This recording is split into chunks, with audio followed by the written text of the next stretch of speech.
OK， 很好，很好，请看手机。Yeah, that's it. OK， 请坐。请坐。哇 These South African students are learning a new skill. 请看。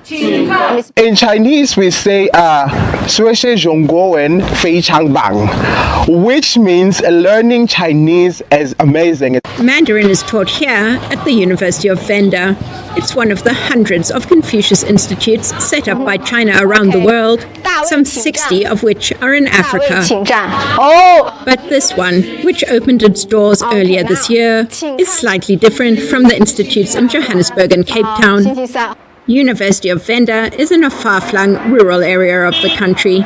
The Great Technology Confucius Institute, they at first step, we focus on the Chinese language teaching, and then we will combine the Chinese language with the green technology, like the engineer or some solar. Yes, so when they can say some Chinese words fluently, then they can go to China to for further study to gain more knowledge about the technology or green technology. To set up the institute, the University of Venda partnered with Hubei University of Technology in China, says University of Venda's Thabo Dikale. The Chinese government is contributing handsomely to this initiative. Confucius Institutes are one way China builds strategic influence in a country, says China analyst Paul Nantrilia. These Confucius Institutes blend very much with the strategic priorities of the host countries. So they're doing much more than just language training.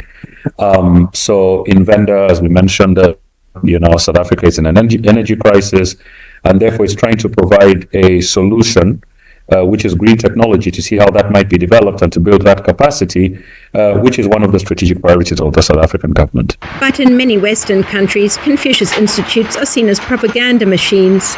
In recent years, most US universities have closed their Confucius Institutes due to government pressure, including potential loss of federal funding.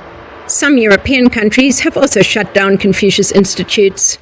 Concerns include institutes interfering with academic freedoms and even faculty self-censorship of taboo Chinese political topics. But South African universities are not worried. Dekale says the students will decide for themselves. They will have their own independent thought around politics and what's happening, globally. What we are trying to do is expose them to different worlds, for them to make their own decisions around what's right, what's sound politically or otherwise.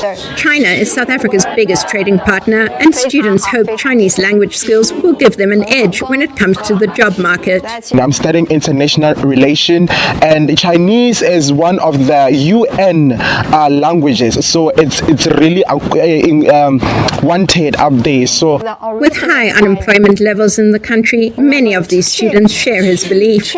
Some 300 students have already enrolled in the Mandarin classes. Kate Bartlett, VOA News, Thohoyandou, Limpopo Province, South Africa. Yeah, 4 months.